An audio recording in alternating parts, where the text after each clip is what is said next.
thanks for everyone for coming out on a Thursday evening and spending it with us. And I hope all is well in these trying times. I'd like to thank you, Susan and Titus, for making this happen for me, for connecting me to this great world of 6 feet.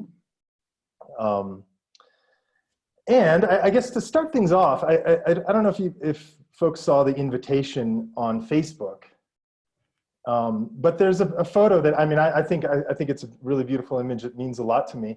It's a photo I made in Haiti with Titus, as a matter of fact, on a trip one time we were there. And I think it really sums up an interesting part of how I came around to the work I'm doing, because it's like the elephant in the room, in that it speaks of, the white male gaze in the, you're going to a place and you're making a photo, and although the image is beautiful, right? It's always a touching point for me to be thinking about really why was this image made? What are all the implications behind this image? And why couldn't a photographer from Haiti have made it? Or what does that all mean? And I think, if we maybe have that just kind of in the back of our heads, while I'm making my presentation, we can perhaps talk about it at the end. It's always like opening a can of worms when you talk about white privilege, white male gaze. It's a huge issue in photography. It was just important for me to address that at the beginning. And so that's maybe perhaps a theme or an underlying aspect of like perhaps my role as a photographer. Anyway, so should we go to the, I guess I was going to talk about some groups that I've worked with and my journey into photography, and maybe should we go to the, I'd rather be looking at images. Yeah, let's. Like looking at my mug on the screen. So if we could go to the. Yeah, so we'll, so hit the share screen button at the bottom. The green. Here it is. Yeah. Got it. Okay. And then make sure you choose desktop, because that will give you the most options for navigating your space. Excellent. Yep. And we'll open up Photo Shelter here. Anyway, so my journey into photography, was one through the arts. And I was teaching contemporary photography. Let me see if this, okay, now I think we can do it. There you go. Okay, and so I was teaching contemporary photography, or excuse me, contemporary art, and we get into these, this real conceptual stuff. And, I really started to question, what was I doing here? What was I teaching, this younger generation? I think some of that's really valid, and there's some really interesting, conceptual art, contemporary art, painting, all that is wonderful. But I just felt like, I needed to interact with community, and I felt that that's where personally my efforts in art should be going. And also was a way for me to get out of the studio. And when you're a painter, you spend a lot of time alone. It's very isolating, at least my kind of painting, right? And so, anyway, I stopped working at this university, and I ended up going to, moving back to Mexico City. I was in Hidalgo at the time. I moved back to Mexico City, and I got a job as a visiting artist at a cultural center called El Faro de Oriente. The Faro de Oriente is in one of the most marginalized neighborhoods of Mexico City. It's, some of my students who get mugged coming to class, I would get harassed by, the cops. They'd be like, "What are you doing here?" They'd search me looking for drugs, things like that. It's a very tough place. And so the Faro was set up to provide free art classes and other kinds of things. You can learn carpentry there, you can learn dance, you can learn photography, all sorts of stuff. And it's free for, who's ever interested. Anyway, so I became a visiting artist, and they offered me a class called La Banda Digital, who was a group of digital photographers. Unfortunately, I didn't know anything about digital photography. And I didn't even have, I borrowed my girlfriend's digital camera. I hadn't really used her DSLR. And so for me, it was this whole learning experience. I hadn't taken photos mindfully in years. You know, I guess my only real experience in the classroom with photography, learning it, was in high school. And so for me, you know, going and teaching this class, you know, was as much a learning experience as it was for my students.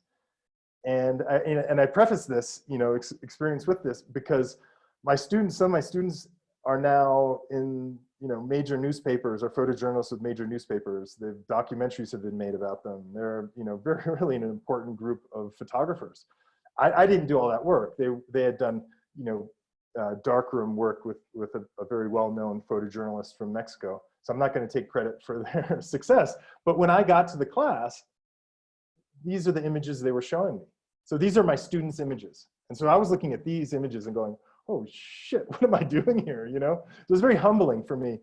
And it really made me rethink my role as a teacher and my role as a, you know, what am I supposed to bring to the class? And it really lowered my level in that I wasn't teaching vertically. I was trying to move towards a more horizontal position. You know, it's not like teaching in a university where everyone respects the professor.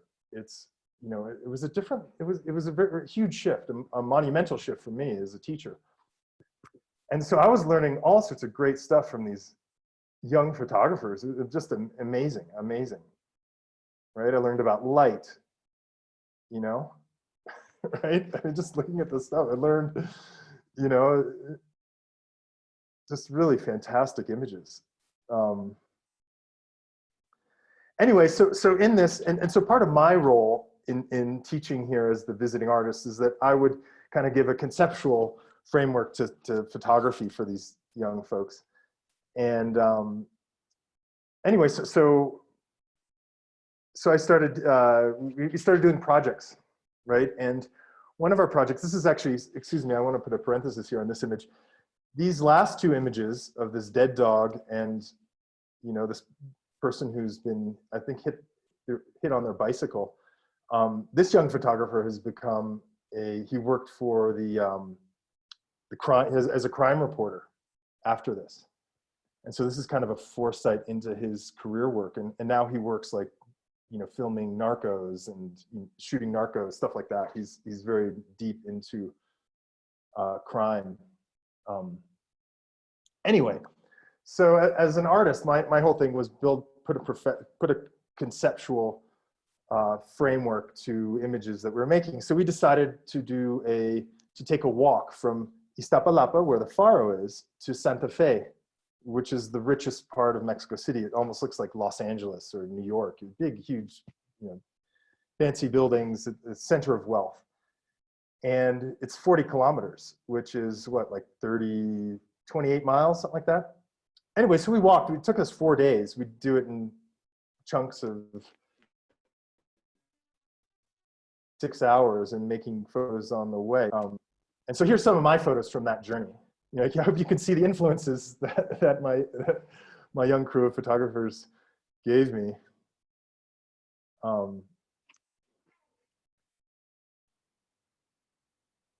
Anyway, but I learned as much as I learned about photography than I ever have in that year I spent with this crew. And I still see them today, and we go out and we talk photography, and I still was just in like a sponge with some of the stuff they lay on me. Here's the group. And here is an image from an exhibition that we did in Durham, and when I was artist in residence at Golden Belt.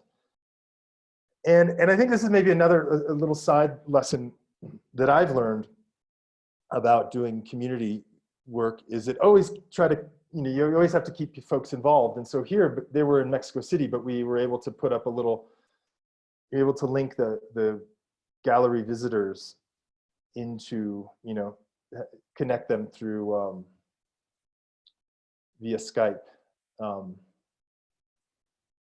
Anyway, so that was my first foray into community organized or community teaching. Next, after right after that experience in Mexico City, I moved to North Carolina, actually where I met Titus, who became a wonderful mentor of mine. And I went to, when I first got there, I went to a conference about human rights in North Carolina. And I spoke with one of the people. She gave a talk on farm workers. In North Carolina, I think, is the 7th largest agricultural state in the United States. There's between 300,000 and 500,000 farm workers who pass through there each year. You know, it's huge. Once you get out of the cities, you know, once you're out of the Triangle or Charlotte or wherever, I mean, you really see agriculture. And anyway, she gave this talk, and I'd never really seen, you know, I had no clue, although I'd been very versed on, like, you know, Cesar Chavez and things like that. I really had no clue. And so I said, hey, yeah, I'm a photographer, you know, let's, you know, what can I do? How can I help you? And she's like, we need images for websites, for pamphlets, for, you know, all that. All our stuff is old, or, you know, we'd love to get stuff that's specific to North Carolina. So I just hit the road and started making images of farm workers. And if you see any, you know, a lot of the websites of nonprofits, and all these photos, I should say, went under this thing called Foto Pueblo, which any farm worker organization in North Carolina or, you know, around the US was able to use these images for free and unlimited, and, you know, they're kind of just thrown out to the world to be used as something. I didn't want them just sitting on a hard drive somewhere or being used for an exhibition every once in a while. Anyway, so here's a selection of some of these, and as you can see, I think I'm becoming a better photographer little by little, right? But you know, you know, you start with like things like work, and then you go to, you know, here we had a lot of a big campaign with child labor in North Carolina. I mean, I photographed some 6-year-olds in the blueberry fields one year, and they went on the front page of the News Observer, and they got, you know, everyone in trouble. Thankfully, all the, you know, the farmers, they had a big crackdown after that, right? But so I started getting also involved in like youth, you know, looking at child labor, some more. And concurrent with this project, actually with the same woman who I spoke with at the conference about human rights in North Carolina, and who really introduced me to the farm worker world, we decided, along with a couple other folks, to start a nonprofit called NC Field. And one of the main components was a youth group called Poder Juvenil Campesino, PJC. And we eventually got some funding to do photo workshops, you know, because also here, you know, I'm going out into the field, I'm making all these photos, you know, of, you know, farm workers, and I can connect really well with them because I've spent a lot of time in rural Mexico. I lived a long time in rural Mexico. I understand a lot about the context where they're from, but I'm not a Mexican from rural Mexico, and I'm not, you know, living undocumented in most cases in the United States, working for a miserable wage, living in an old school bus, you know, or a house without a door, you know, an old barn, right? You know, I'm not living, I don't have, you know, a position where I can really dive deeper into these images and where I can, and really represent them, you know? So that's where when I started to really think about agency and ideas around self-representation. And so that's where the photo, I'll quickly end these so we can get to the youth photos. So that's where like my work with youth groups and community really became focused, I think. There's a classic Maya Angelou quote where she says, if you don't tell your own story, and this is a paraphrase, excuse me, if you don't tell your own story, someone eventually will, and they're gonna get it wrong. You know, and so that's really what I took to heart with this. It's like, as much as I know this community, as much as I really identify, and as much passion as I have, to be helpful and to advocate and to do what I, right? How can I really, represent them? I'm getting something wrong. Inevitably, I'm getting something wrong. And so that's why he's a quinceañera, farm worker.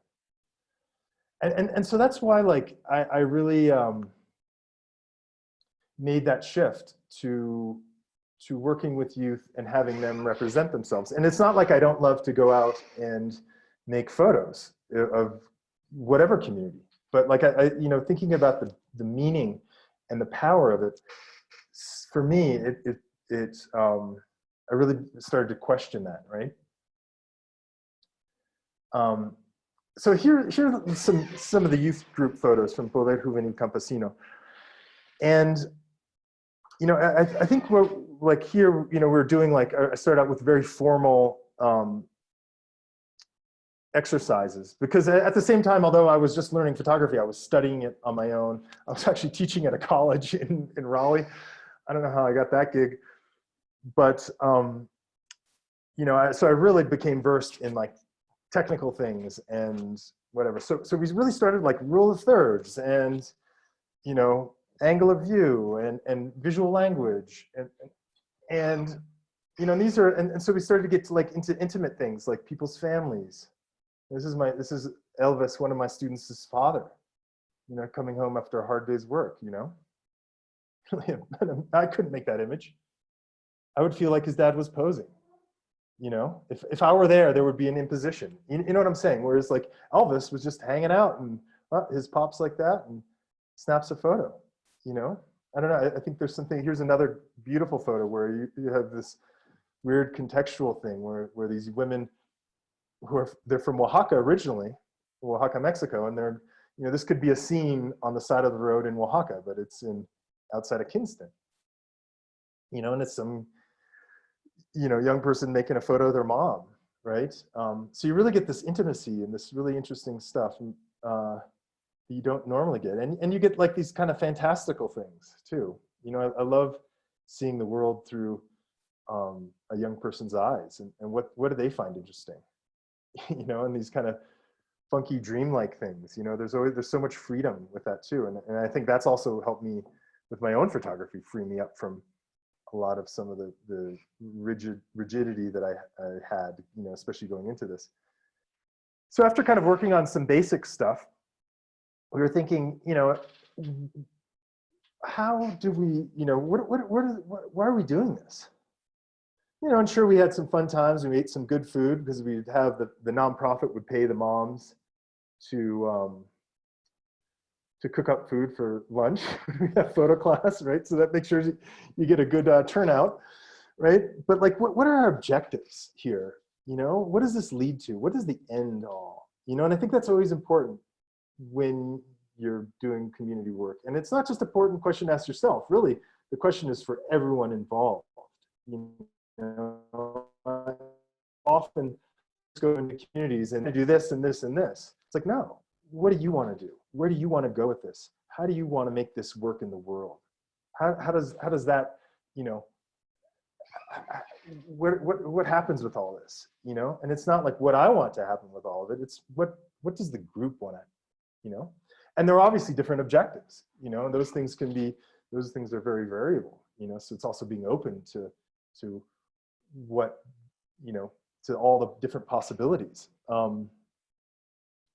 So we started to think about what becomes of this, and we were, with the nonprofit, obviously we had, you have a need to put images on your website. We ended up selling a bunch of images, right? We'd have exhibitions and then sell the images and use half the money to go to the youth group and half the money would go to the photographer, right? We had,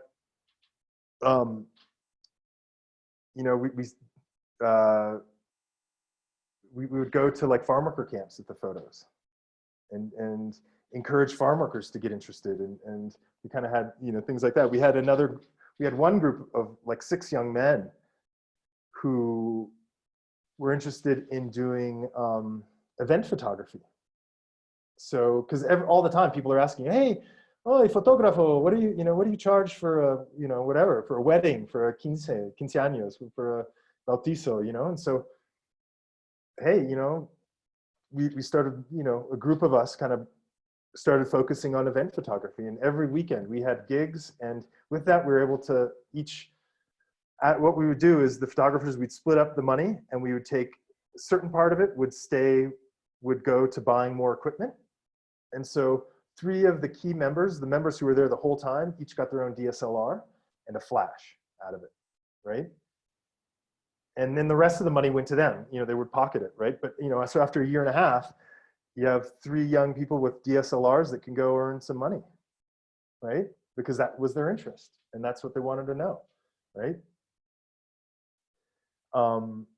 Anyway, so I think part of it is also being flexible and having an open discussion, and not just going, I don't want this to happen. Sure, you can say, it might be really good if this were an end game to the photo, if this were where the photos were to end up. You know, you can obviously propose ideas, but don't, you know, have it become your project, you know? But in the end, really, our photos became advocacy photos.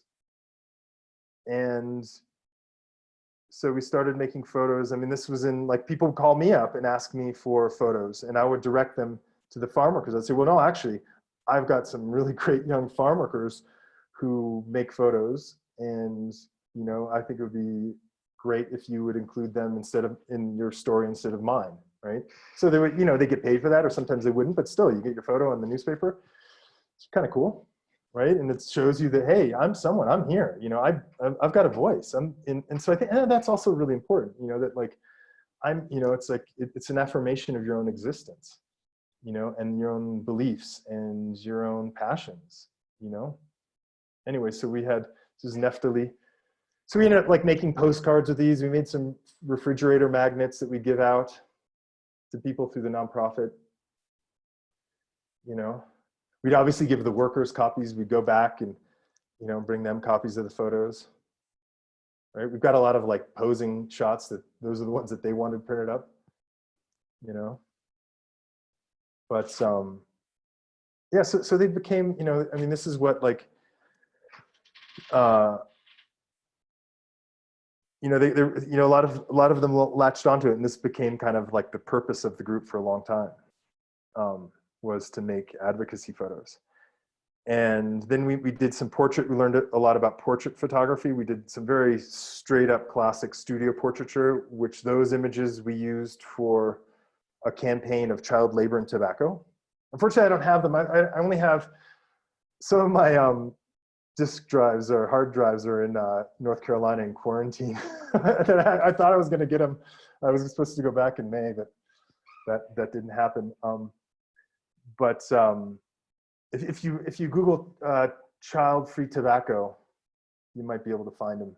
But we made these posters and advocacy material around that. But we also learned another skill, portrait photography, and then some. You know, a couple of youth were interested. We're saying, oh, well, maybe we can make money doing photographs and, you know, senior pictures, right, and prom pictures. I'm like, excellent.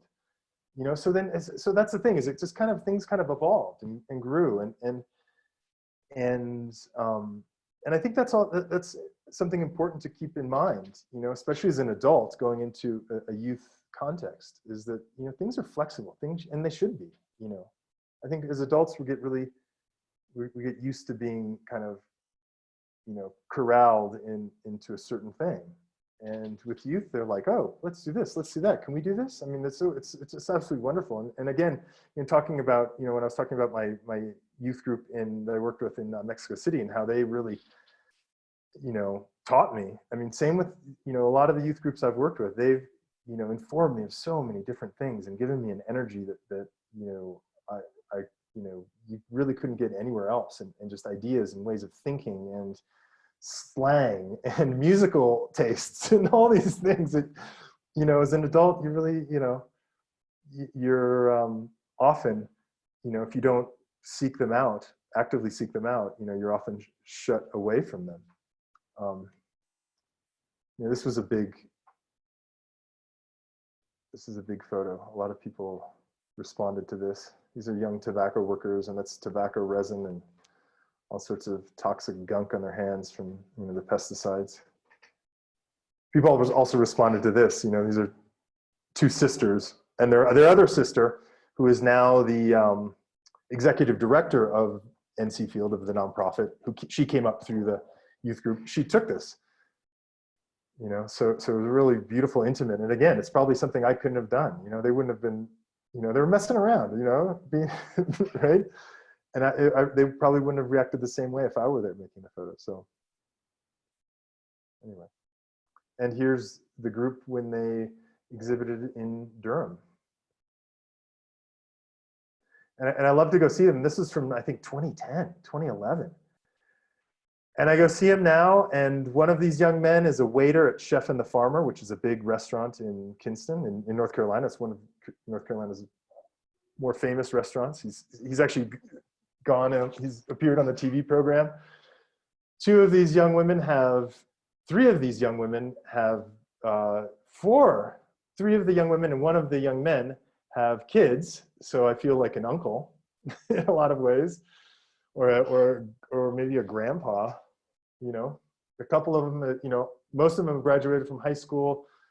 Two have graduated from college, you know. So it's really great to see, you know, also how, you know, over the years their involvement has, you know, I hope that their involvement in the youth group and through photography, that it's fed into, you know, them becoming really wonderful, you know, young adults and community members and parents and professionals, and, you know, anyway.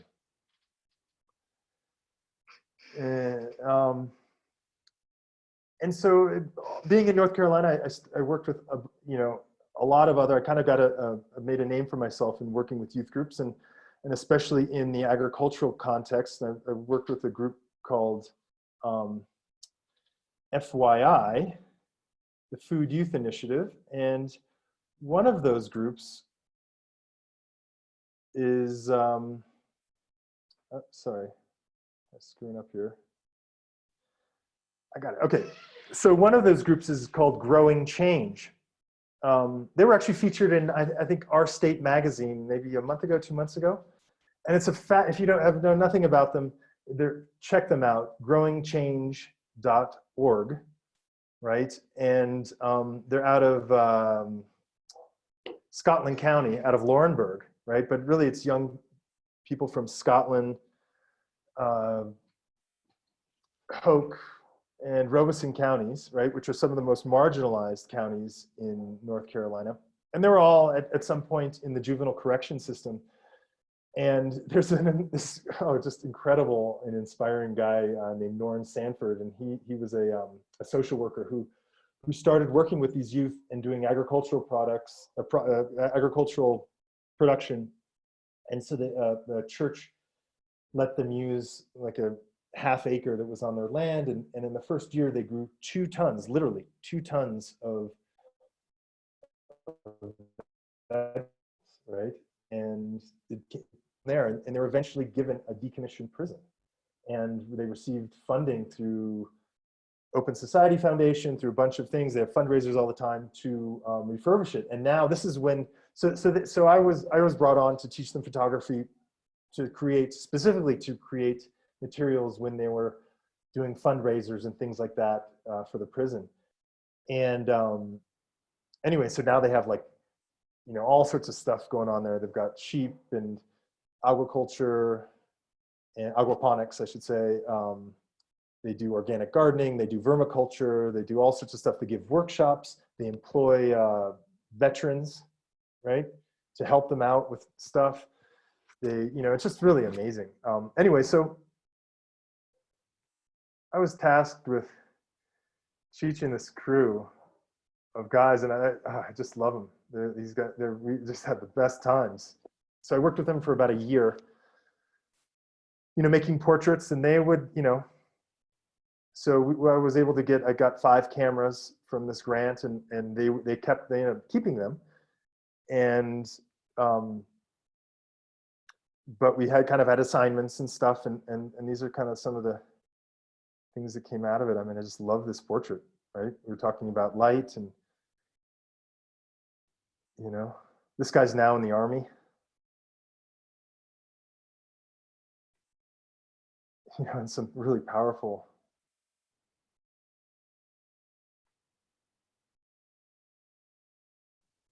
you know, them doing work.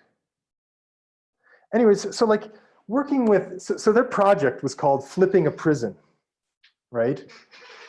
And that's actually the name. They did a graphic novel about that with another artist. You know, flipping a prison, that's their thing. So I was thinking, when I was coming in with them too, I was thinking about flipping the classroom.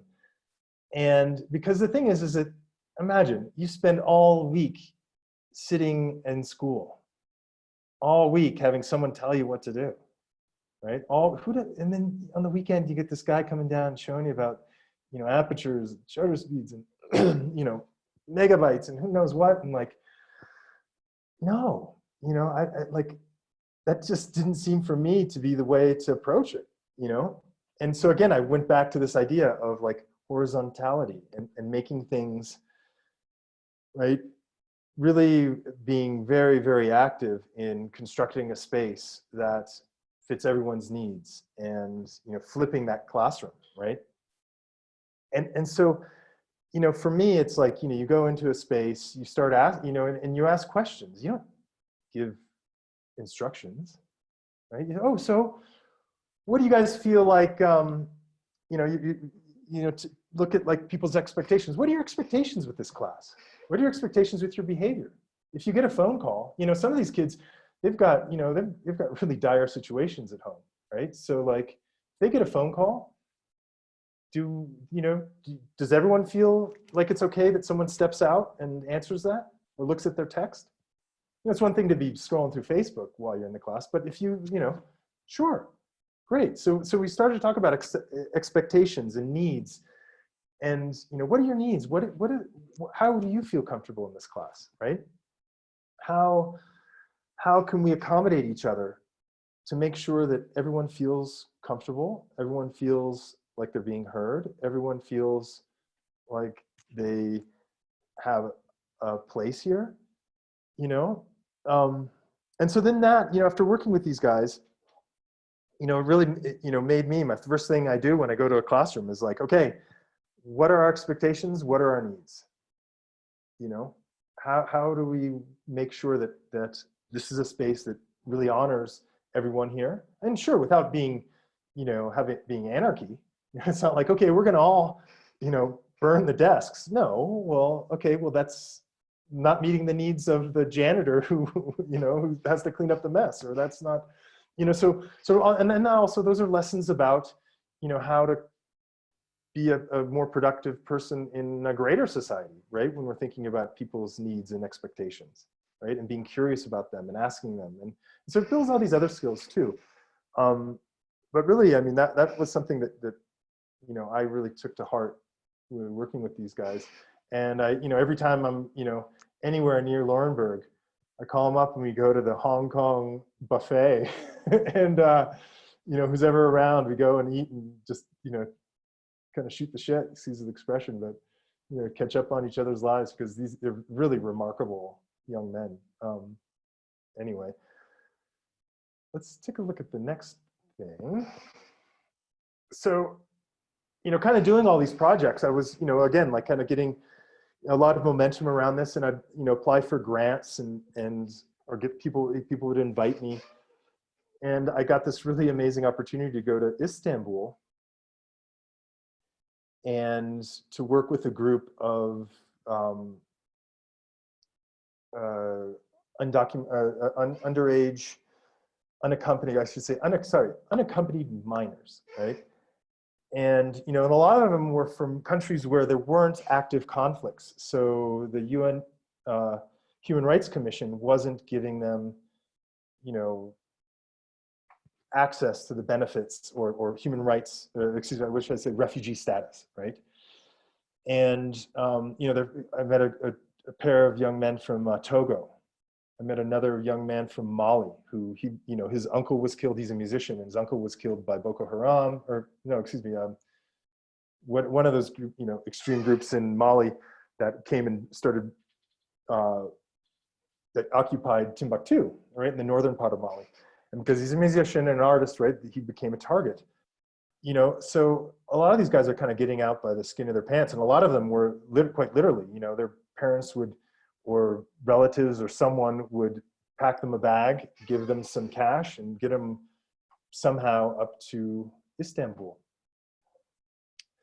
Anyway, so I was really, you know, intrigued by this. I was curious. It was heartbreaking. There's so many things emotions going through me when I did this. So anyway, so I was just making pictures to kind of also understand the situation, right, better, right, and, you know, kind of bring out my own narrative of this. But when I went to go talk to these, you know, I was, you know, I ended up working as, you know, one of the people who kind of runs the organization that helps this, the organization that invited me, that helps these young folks, because they have their own organization, right?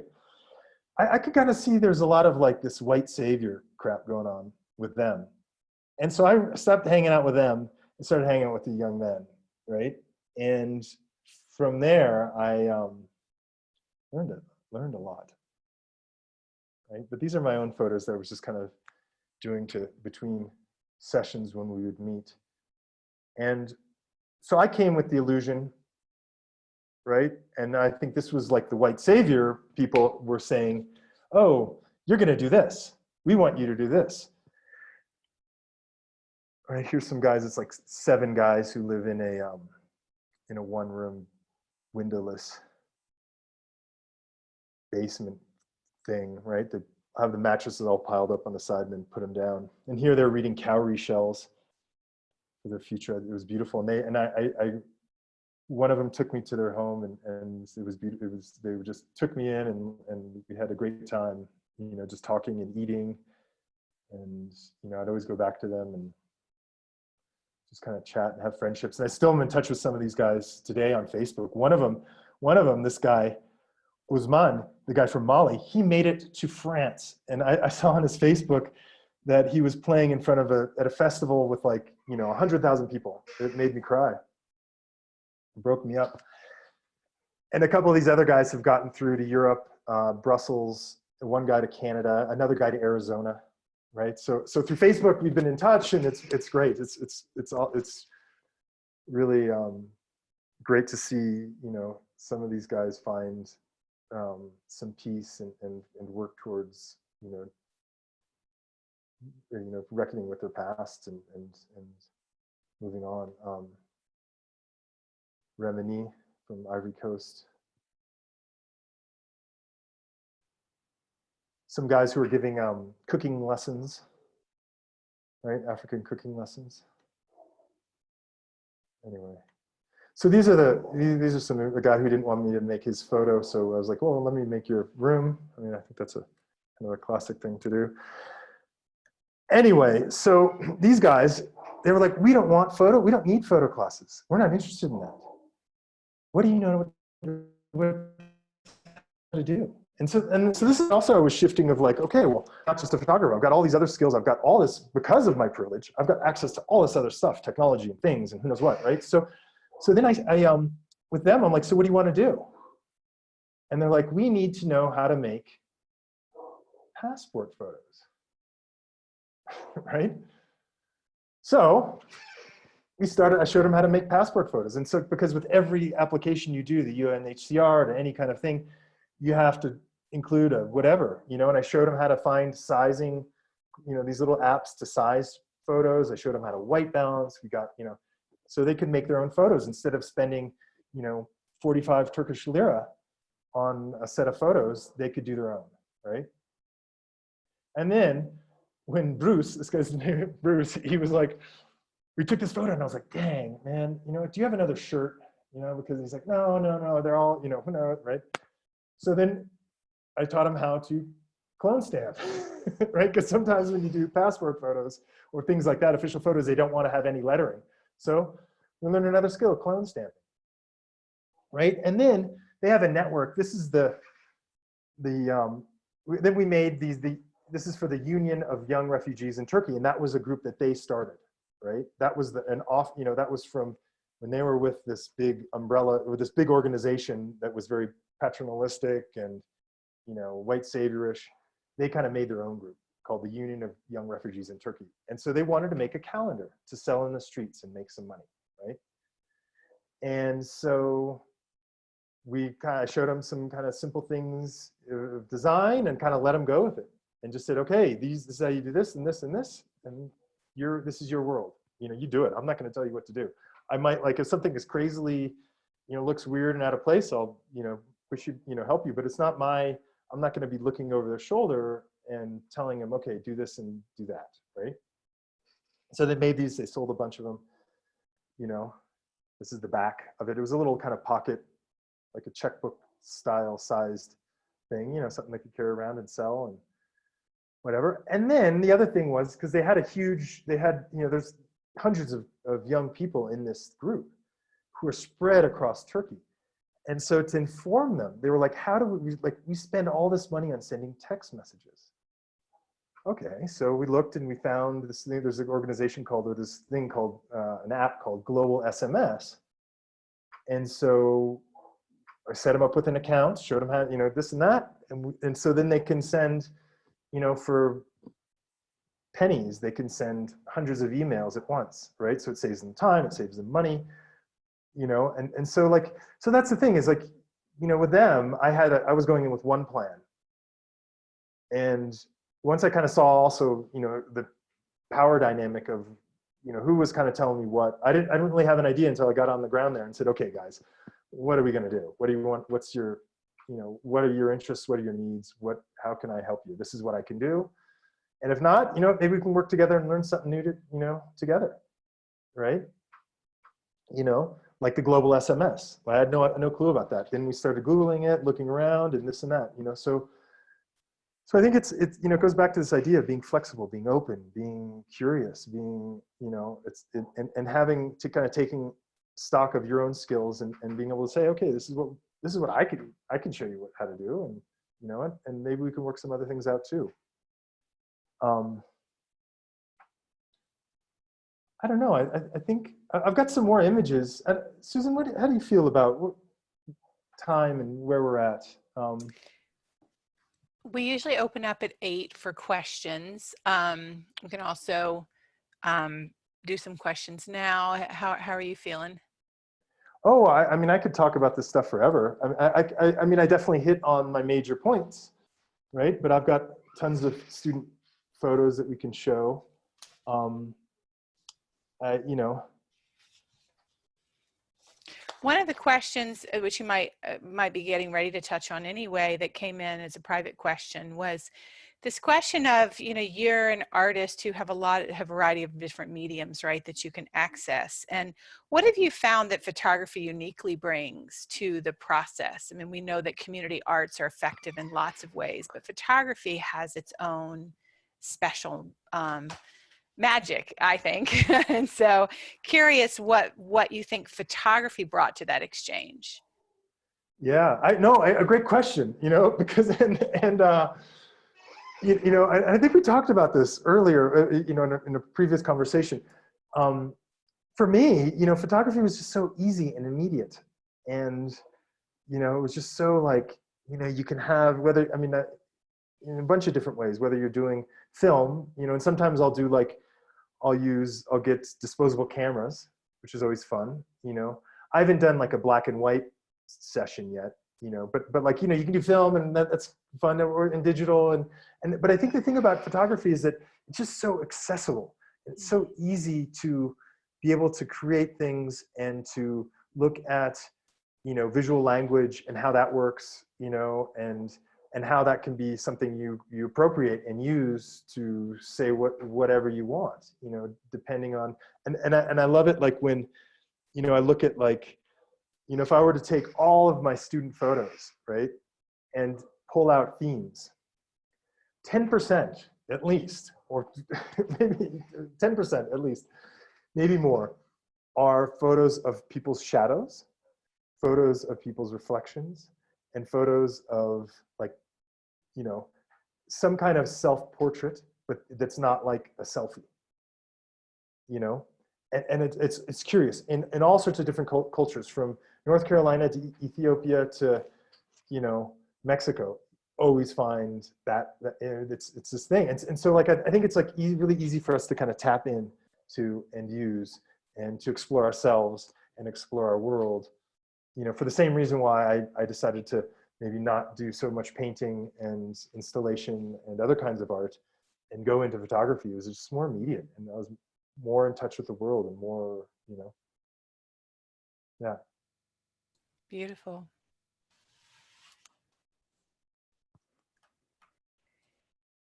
Yeah. Do you want to, do you want to keep going with student work, or how you feeling?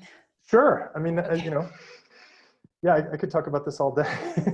Yeah, and folks, if you don't know where the chat window is, if you roll your cursor down to the bottom of the screen, there's a little chat icon. It will pop up your chat window, and feel free to start typing questions or thoughts or comments in there, and we'll just keep going.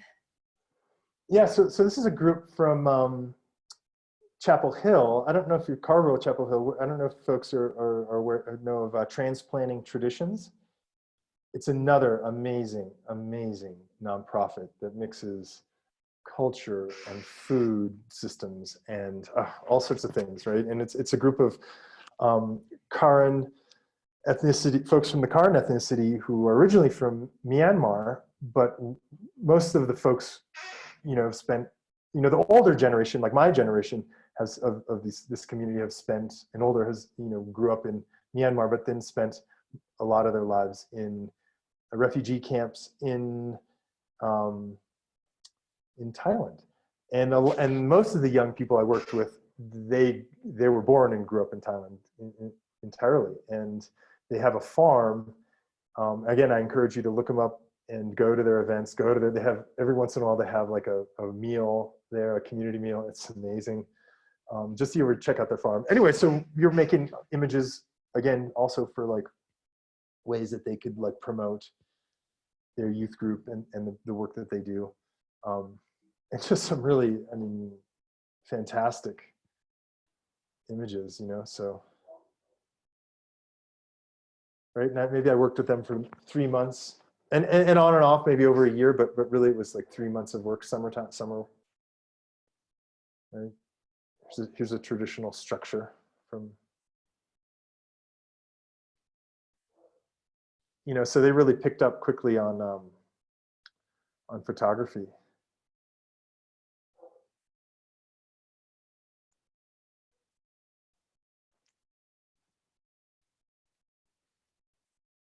You know, really beautiful. It really, you know, for a young person who picked up a camera, you know, and seriously got into photo, because I think part of my thing is you have to break old habits of like taking selfies and snapshots, and those are fine, those are great, right? But when it's appropriate, when, you know, and so, you know, it's like the whole adage of like, you know, instead of taking a photo, you make a photo. You know, I'm sure a lot of you folks have heard about that. So it's where, you know, taking a photo is just kind of pressing the shutter button, but making a photo is really, you know, thinking about, you know, composition, lighting, all the factors that go into really bringing a visual language to your image. And so in like, you know, a month of like really thinking about photography, and this young photographer really nailed it here with some, you know, with all sorts of things are going on here, you know, that go into a very formal sense of photography. Here we are making lunch. And that's the other great thing of working with youth groups who work in agriculture, is that youth are generally always hungry. And when you work in agriculture and you work on these, you know, places, often there are great ingredients that you can take advantage of. And so we always ate delicious food. This is really beautiful too. You know, and these are kind of intimate things that I don't know if I could get as a photographer. So it goes again back to like, where is my role? What is, you know?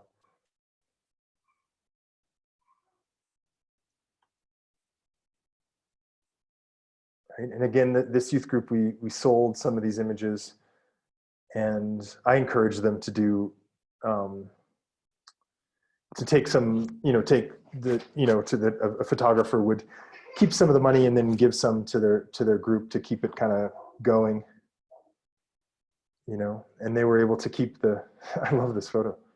My gosh. You know, but to like be able to also give this idea of like, you know, getting back into it, you know, because I think that's something that's really important, you know, in any kind of activity that we do, that we're aware of like, okay, so how do we keep this, how does this become sustainable? And not only economically, but in terms of, you can have all the money in the world, but if nobody's interested in it, you know, how does it become sustainable? Well, you know, you invite new people to the group.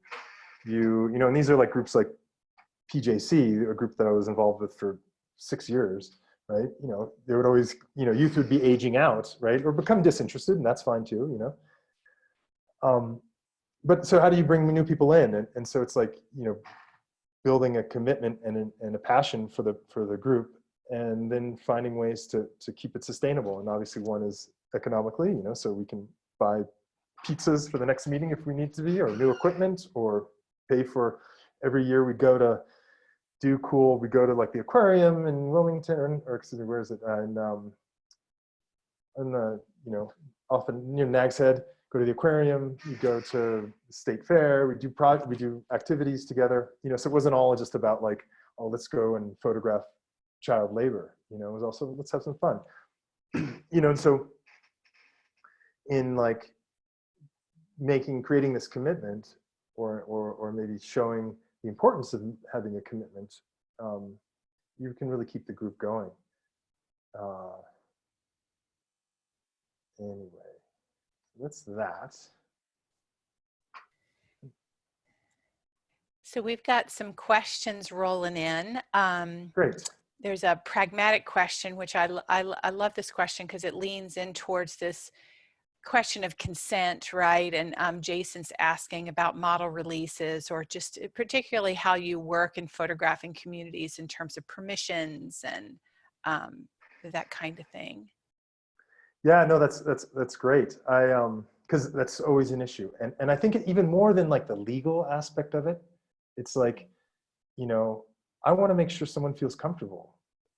You know, I mean, obviously, sure, if I want to publish an image, you know, yeah, you need to have, because your publisher is going to ask you for a model release so they don't get sued. But like, you know, I just also want to make sure that people are okay with me being there with the camera, and that's why, you know, I mean. I think a lot of times, you know, before you pull a camera out, and this is especially with my farm worker work, I mean, imagine a big gringo rolls into one of these places and, you know, they don't know who the heck I am. And so it's not like I pull out my camera and I'm running for it. You have conversations, you talk to people, you tell them, oh, well, these are photos that are going to go to this. This is what, you know, this is where your photo could end up. And if not, let me know. You know, do you want to even be photographed? Even if you don't want to be part of the project, even if you don't want, you know, if you want a photo to send back, a really nice photo you can send back home, great. Or print on your wall, you know, to have on your wall, awesome. You know, this isn't all about like some professional end. This is about building personal relationships. And so like for example, with youth groups, just as like a initial thing, I have the youth sign waivers for, you know, any kind of like responsibility of like them, you know, I would hate for someone to get injured. I mean, obviously I'd take the greatest of care to make sure everyone's safe and whatever, but like if someone were to get injured, I want to make sure that I'm not going to be sued for it unless I was really at fault, right? So you have folks sign waivers. It's like when you sign your kid up for school and you have all these things you need to sign to like, you know, permission to be alone with an adult, right? Permission to have your image reproduced. Obviously, when things would happen when you're going to publish something, I would go to someone, back to someone, or we as a group, if like someone took a photo that was going to be in the newspaper, it's like, if it's like a big overall scene, you might not want to do this, but if it's like a, you know, frontal portrait of like a farm worker, well, you know what, you have the contact info, and if you get in touch with them, say, hey, you know what, you might be on the cover of the News and Observer. You might be on the cover of the Indie Weekly. You know what, there's a chance you're going to be, you know, right? And so if they say, hey, you know what, actually, they just deported my dad and I don't want that, that's not good. Or I just gotta, you know, I'm having some problems here and I can't, you know, cool, we'll work it out, you know? And so I think that's the thing too, is like, you know, having obviously being in touch with the community, making sure people are aware of what the images are going to be used for, you know, getting just even like participatory things signed, you know, with the youth group itself, you know, so that then their parents or their guardians, if they're underage, are aware of what they're going to be doing, what potential risks might be involved, how, you know, right, if their images might be used, you know, things like that, you know.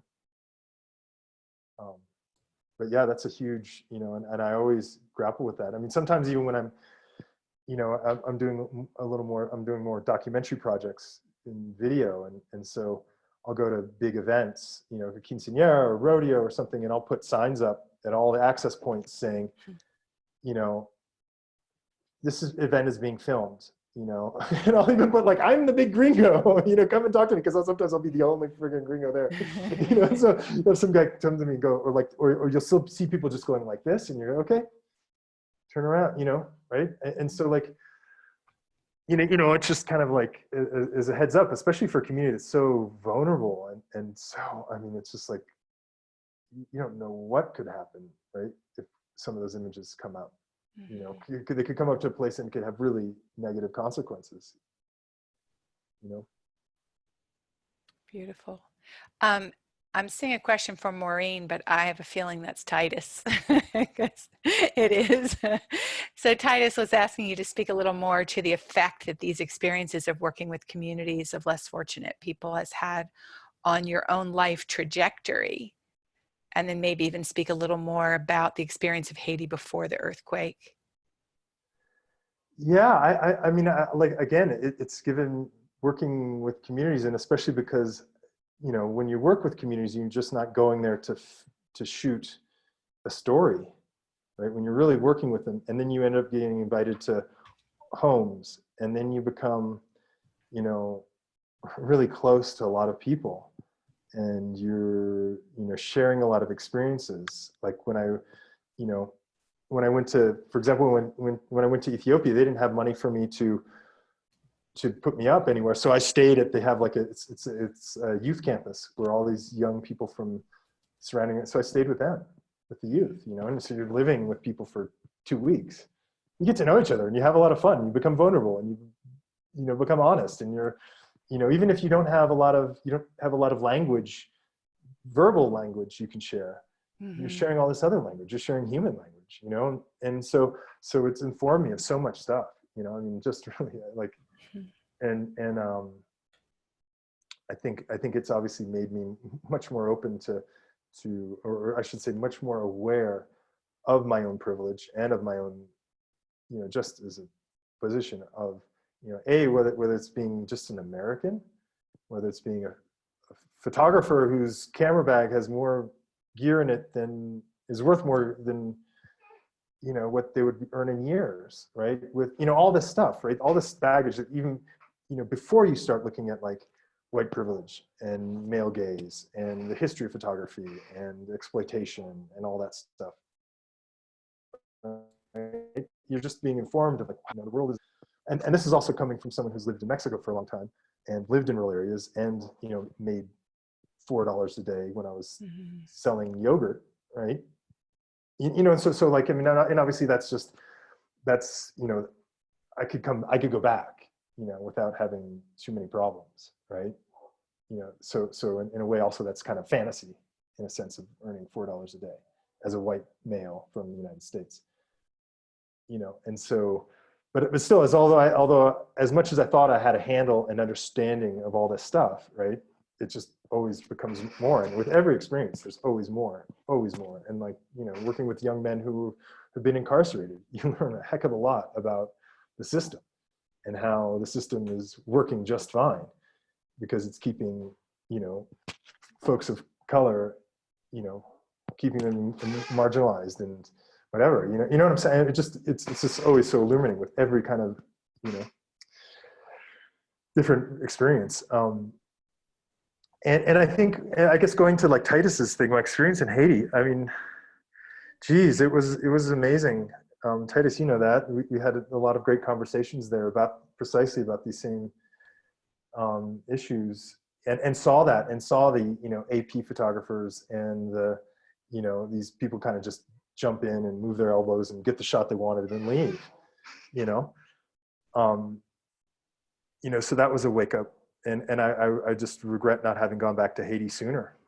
Or actually, I haven't gone back since, and I wish I could have found the time to do it, because I mean, it was just such. I made so many great connections and met so many beautiful people, and you know, after the earthquake, instead of going to Haiti in photographing, you know, and Titus was involved a little bit in this project. We started with a friend of mine who had a gallery. We did a Georges Le Chevalier and Carrie, his partner. We did a sale. We asked all our artist friends to send in art, right? And so we got, I don't know, like over 1,000 pieces of art from 13 different countries, and we sold everything for $25. And we asked the artists not to put their name on the front, so you didn't know what you're getting. So you could get, like, for $25, you could have gotten something that's worth, you know, 100 times or 10 times that, you know, from a famous artist, or you could have gotten like, and so we earned, like, I don't know, we made, you know, I think in all told, after, because we kept on, every year we do on the anniversary of the earthquake, we'd sell what was left over. I think we probably sold, you know, $25,000, $23,000 worth of stuff that then we sent to different aid groups that were working on the ground, that we vetted and made sure they weren't being exploitative, and at least as much as we could to our knowledge, right? Like Mercy Corps and I don't know, a couple of others that seemed pretty fair and whatever. But yeah, Haiti was a profound experience, and especially being there with Titus, who knows the place so well. It was great to see it through his eyes and experience as well. Victor's asking, what are you working on now in Mexico City? I don't know, I've got a bunch of different little projects. I've got my gig teaching at a faro, right, has been postponed. So I was hired when I got here. I got a gig to teach photography at a faro, which is the place where I first taught photography. So that's been postponed. But I worked on a little thing about COVID, and I'm working on a larger project that's a 4-year project with my creative partner Rodrigo Dorfman, who's in Durham. We're working on a project about Cherán, Michoacán, and the community that's there in Cherán, which Cherán in 2011 had a uprising that threw out, an indigenous uprising that threw out the corrupt politicians and the narcos and the police, and now governs by council. And it's one of the few completely autonomous communities in Mexico, and their community that's in North Carolina. And so it's a story about these two families. Really, it's about an extended family, I should say, and how they cross the border in imaginary spaces riding bulls. I'll leave it at that. And so, you know, so that's a long project, and we're kind of, you know, COVID has also kind of put the brakes on that. So I'm going through a lot of, currently I've been going through a lot of photo archives that I haven't been able to go through when I was in North Carolina. Because when I was in North Carolina, I was working with the migrant education program, and a lot of long hours, driving 1,000 miles a week, you know, being on call 24/7, you know, stuff like that. And so that was 10 years of very intense, time-consuming, and beautiful, meaningful work. I mean, the most incredible work I think I've ever done. So I've now had like a pause to like kind of get back to my own thing. So I'm like looking at images and trying to figure out what I can do with them in terms of maybe exhibitions or books or things, or who knows. Perfect. Yvonne asks, do you see a change over the years in how familiar kids are with photography, since they mostly, we're assuming that the kids you work with have access to cell phones and photo apps? And are they more comfortable with elements of design? Do you find like that like, what are the changes that you see? Are they more sophisticated with their visual language, or less? What's your take on that? Yeah, I guess it depends on, you know, what we look at sophistication, you know. Mm-hmm. I mean, I think in terms of expressing their own language, maybe it's not like Chris Marker sophistication, right? I mean, that's how, when I think about a sophisticated imaging, I think Chris Marker, and I'm like, oh, wow, you know, or something, you know what I'm saying, in the highbrow sense of sophistication. But Yeah, I think, I probably used the wrong word. I think she's saying no, more like comfortable with elements of design. I think, yeah, no, and I got that. I got, but like, I think it's like, if you talk about like how a young person knows what they want to say mhm, and has the tools to say it and effectively says it. I mean, I love memes, I tell you, and mhm, like TikToks and things like that. It's absolutely fascinating. And like, there's a lot of layers and things going on in there. And so I think there is a change, and I think there is a mhm, sensibility. I think the other thing, unfortunately, I mean, I think it come, you know, the two different things, you know. I mean, for a long time, I had a problem with like selfies and like these snapshots, but then at the same time, it's like, but that is part of someone's reality and someone's expression, you know? And so why deny them that? I mean, I think one thing is if that's all you see, that's the only, you know, form of expression, well, then that might be, you know, you might be limiting, one might be limiting themselves if they only make selfies and snapshots. But like, but I see like, you know, just the, you know, how comfortable young people are with technology, with the ease at which they can just pick up something and jump into the interface and whatever. I mean, I learned how to do TikTok from my niece, my 14-year-old niece, right? I mean, that's, you know, and so I think there is a fascinating world, you know, of like visual language and possibilities and tools that me as an older person, you know, I'm still like learning about, and I, because I do think, you know, there is a whole nother way of looking at things and saying things. And even I just look, even in maybe more formal aspects, I look at all the young photographers that I know that are just absolutely doing, you know, stellar work. You know, and you know, who either come across through, you know, online or who I've met. I mean, so a lot of my formal education in photography in the last 10 years has come from going to workshops. So like the Missouri Photojournalism Workshop, I was at one Click one with Louis Palu. I was at another one, the Boreal Bash. And so I'm there with all these like, you know, 20 something photographers. I'm the old guy in the room, right? People actually think I'm one of the instructors, you know, and I'm just like, no. Let's just sit over here in the corner and watch. But so I've been introduced to all these amazing photographers, and you go, yeah, you know, there's you know, a generation of, you know, and especially women photographers, just really who are, you know, getting to places that you know, I could never get to in terms of my work and in that fast and being just that. So I think in that sense, you know, if you look beyond a little more than you know, just the workshops that I do, which is maybe folks who aren't so professionally geared, who don't have professional aspirations, but young, you know, photographers under 25 are just nailing it, you know, or under 30 are just really blowing me away. Yeah. Victor was wondering about what inspired your horizontal approach to working with communities. Where did that inspiration come from? You know, I think it was because I just was so vulnerable, so humble. I was working because I was like, came as like this professor, right, from a university. And I was so humbled and felt so vulnerable with my photography students, first photography students in Mexico City, because their images were just kicking my ass, right? And so, you know, I was like, wow, well, why can't we make this space even? You know, why do I, you know, my knowledge isn't any more important than their knowledge. And we all have things to learn, whether it's about photography or not, you know? And so if you know, it's kind of bringing yourself, you know, opening a space for yourself to say, hey, wait, well, what makes me so special, right? That I have to be the one like leading the instruction, you know? And for example, in my classes, my workshops, I use almost all my examples when I'm doing like examples of composition, of lighting, of all that stuff, visual language. I use examples from my students. I don't use Peter Eversoll, you know, or whatever, you know, these classic examples, you know, or the ones that I would see in reading, you know, photo books and stuff.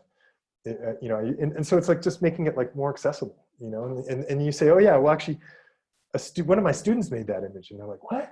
Oh my gosh. And then it's like, well, I can do that too, you know? Mm-hmm. So I think it just facilitates learning so much, you know, and I mean, that's one of my big beefs with the educational system, I think especially in the United States, is that it's just so dominated by the person standing in the front of the room telling you what you need to know and then giving you a test about it, you know? But anyway, yeah.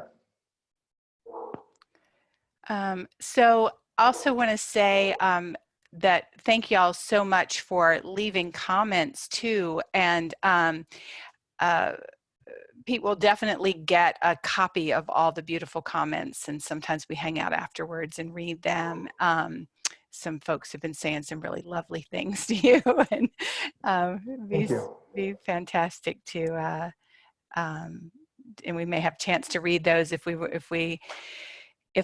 when we work through all the questions. And that comes to kind of the open question time. So if anybody has a question they would prefer to ask instead of type, we've worked through the formal questions that have been put in the chat window. Does anybody have a question or comment? You can unmute yourself if you want to jump on. I have one.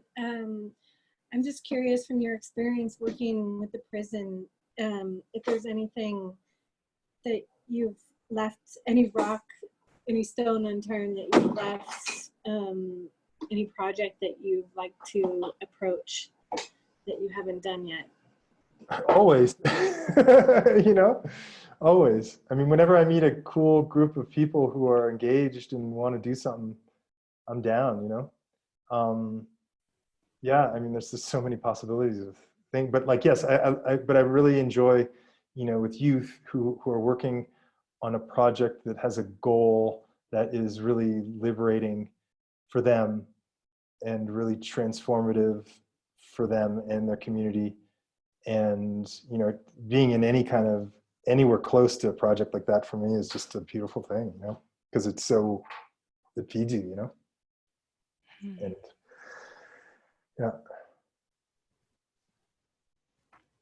Beautiful. Anybody else want to jump in with a question?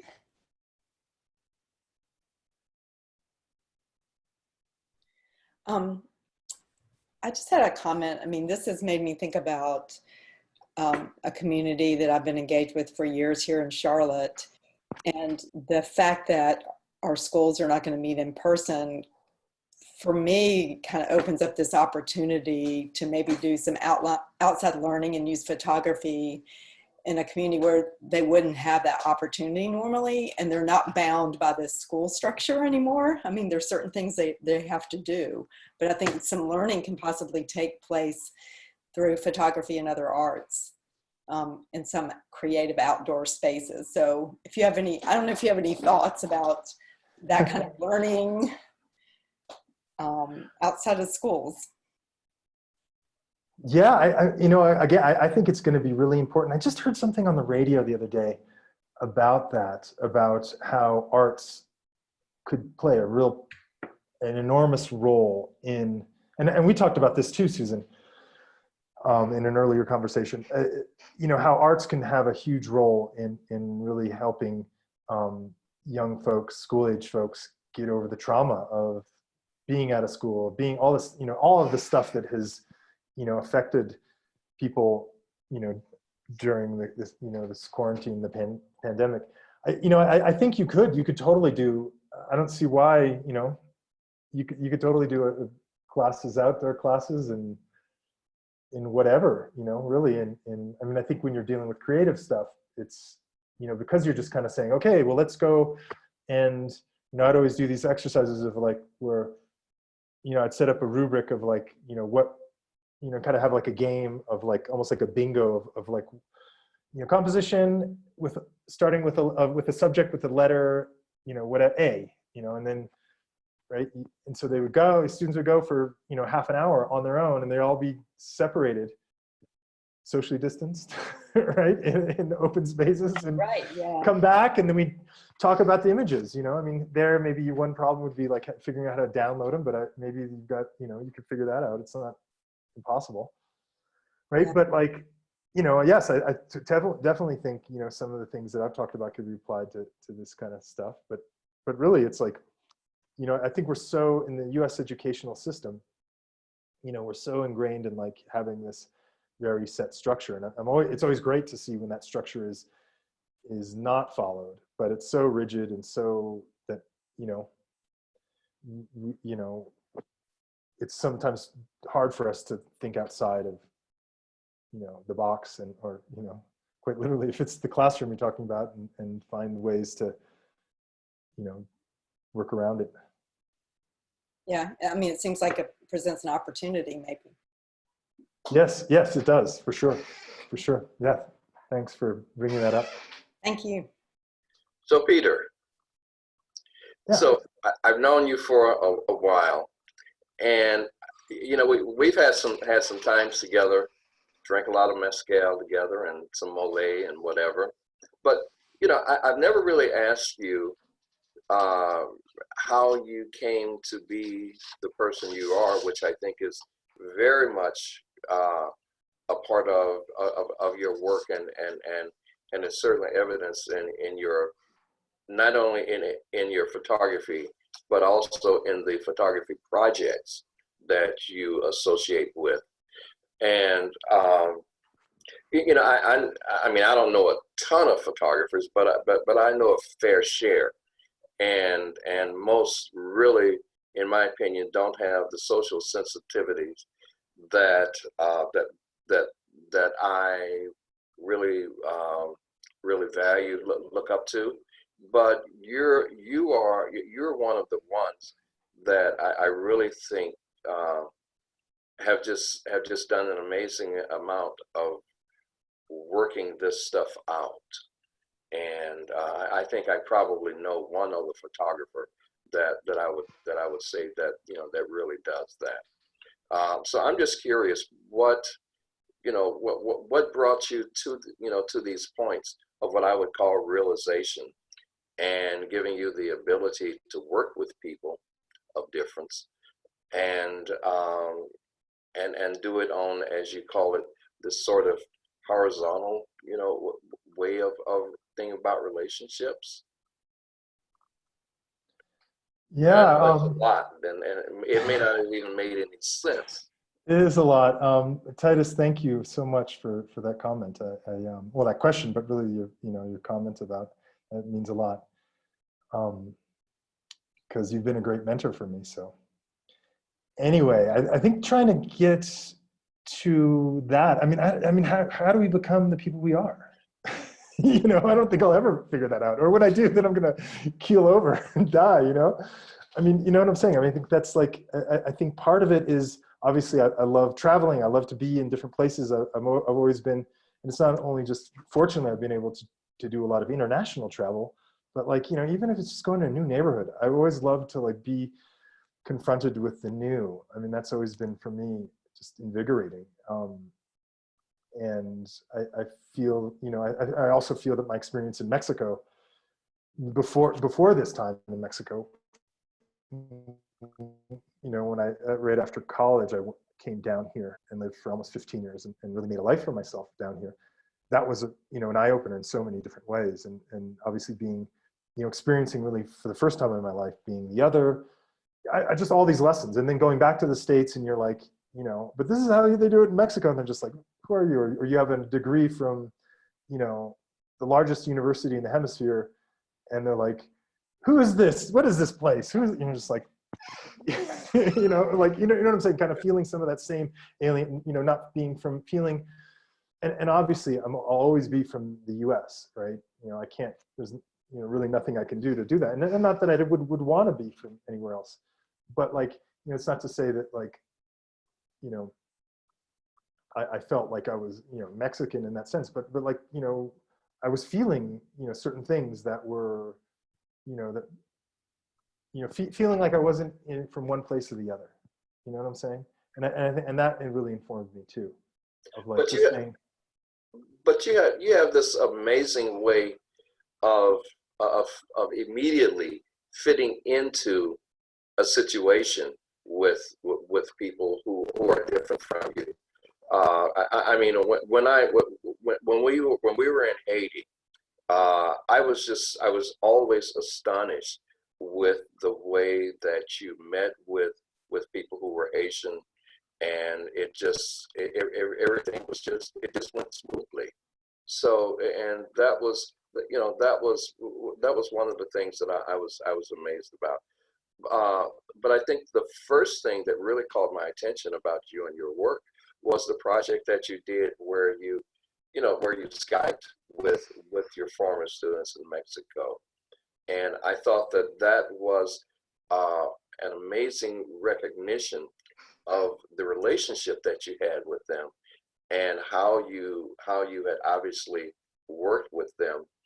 And so it's almost as if you have made some sort of transformation from this guy from Minnesota, which I've only been to, I think, 2 times.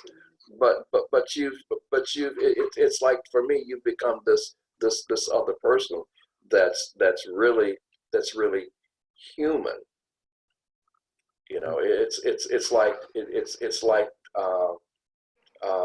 It's like some Native Americans, they say, they're men and then they're humans,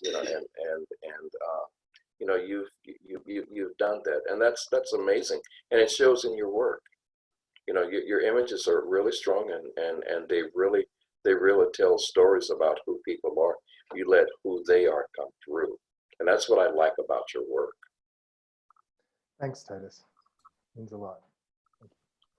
And Titus, I just want to add, you could add another photographer to your list, which is you. Probably the most the most striking comments we got from when you did your presentation is most people walked away with this sort of new understanding, and actually Jason's writing a little comment about that contemporary photography is so much an extractive and taking medium, and that there are a few people that I think that tap into the heart of what photography can really be, which is a tool of becoming, and with this tool which we use to look at the world, right? I think as attention is a form of love. And when we bring an honest and open and real quality of attention to our work, and we're not doing it off somewhere remotely, as Pete's reminding us that we're using these tools to engage intimately in the present moment, I think that photography itself could be this radical and amazing tool of becoming that creates compassion and empathy and flexibility and curiosity and wonder. I mean, these are all spiritual qualities that we try to cultivate in these other areas. And what most people commented, Titus, from your talk too, was that they were really touched by the level of kindness and openness and generosity, certainly, but that translates into something very specific, which is a kind of openness to the moment that is so deeply respectful of the people that you're encountering. And for the history of photography is not ripe with those experiences, and yet I feel like it's a medium that could be that it's at the heart of our practice. And so it's lovely that, I mean, I understand why the two of you are friends. So yeah, Plus he has a good source of mezcal. Okay. Yeah, okay, well that helps. Well, yeah. Hi, this is David. Susan. Can you hear me? Yes. Hi, David. Great. Hey, Pete. Full disclosure, I'm a longtime friend and fan of Pete Eversoll. We went to college together. And so after I left college, I went on to become an educator, and I spent the last 25 years in education. And the most impactful times for me was spent in Montessori schools. And so I'm connecting this with how Pete is framing his approach to teaching and empowering and advocating and providing agency for people, young people specifically. And I'm thinking there's a natural connection there between being, laser focused on the child, following young people in the direction that they want to take their art or their action into, and being flexible with that as the adult or you know, you say the teacher, right? And so I think that I'm really fascinated by that, and I think the impact of photography through that, you know, user-centered mindset can be truly liberating, as it has been, you know, as evidenced by Pete's work. I have a much more practical question though.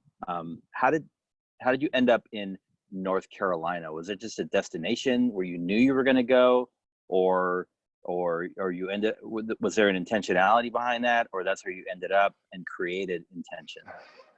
You know, that's where I ended up and created intention. I was in a relationship at the time, and we met here in Mexico City, and she got a job in North Carolina. I'd never been there actually before I moved there. So for me, it was a whole new experience. And then also living in the South, right? I never lived in the South. So for me, it was like this really, again, you know, going back to this idea of like being in new environments, for me, it was a whole new environment. Plus with the job I eventually got, or, you know, a job I had for 10 years there with the migrant education program, I was, you know, all over the place, you know, driving all over, you know, seeing things new. And so for me, it was really an interesting period of my life, and I always saw new and neat things. Yeah. Well, it's great to see your face and hear your voice. Yeah, thanks for dropping in, man.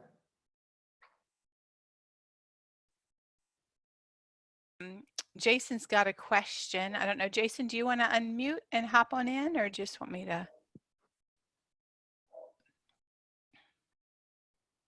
Not sure. Let's see, is Jason still here? Maybe some might have left. Oh no, Jason's here. Anyway, I will ask, do you ever get the itch to paint again? Jason wants to know. Yeah, you know, and I do some drawing. I do, you know, I mess around with other things. Sure. You know, but not as, you know, it's not like, I think before, where I was trying to find a language that worked with what I was trying to say. You know, I think photography does that better than, say, painting. And so painting for me, or drawing, stuff like that, has become more of like a way to keep me sane, I think, in a way. You know, it's something to do with my brain and things that, like, but to become, my aspirations to become like a, you know, painter who, you know, is painting, you know, making stuff to sell in galleries and things is not, that's not uninteresting for me. Or to even find like ways to like express myself through painting. I really think I couldn't, I found other ways to do it. So, you know, but yeah, I do, it's fun. Sonia had a beautiful comment. I don't know if Sonia, do you want to jump on? It's about learning. Where was it? It was about communities of learners. Sonia, are you here with us still? She may not have a way to unmute. She was just commenting that it's been such a pleasure to listen to you. She thinks about her students in the drawing class that she's been teaching and how much they have taught each other and taught her. To say that we are teachers is not quite right, but we are a community of learners. You know, I think that's a great way to phrase it. I'm now going to rethink my use of the word teachers, because also on a comment that David had said too, you know, it's like you're an adult, or you're, you know, a person in the room, a facilitator, or I don't know, I'm not really sure what that language would look like, but like, I think, yes, we're so like boxed into this language that makes the teacher here and the students here, you know, that you know, I mean, I think we all fall trapped to it, but I'm going to be rethinking the way I use those words. Yeah. Yep. Nice way to say it, Sonia.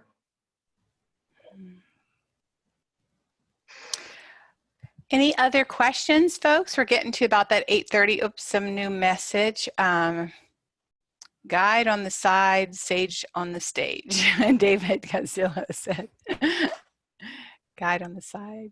Yep. Anyone else have a question before we start to close? Feel free to unmute yourself or comment. give it just a minute. Oh my gosh, this has been fantastic, and I will make sure that I get you the comments. You're welcome to scroll through and read them, of course, while we're here. And there's one more message. Oh, Morgan said, thank you for the fascinating talk. Yeah, thank you so much. This has been fantastic and inspiring, and we just really appreciate your generosity and your presence and the work you're doing in the world. And so thank you for being here with us. Yeah, thank you. Thanks to everyone who came out. I really appreciate your presence, and it's good to see some old friends and folks here too showing up. So again, much thanks, and thanks to you, Susan, and Titus, for making this happen. And Maureen. There's Maureen. Great. Well, we're going to open a couple more messages. Thank you from Aaron. Great images. Thank you for your work, from Victor. So great. Well, I will make sure that you get these comments. And oh, I always forget to do this. So next week we have this really exciting process that's going to happen online.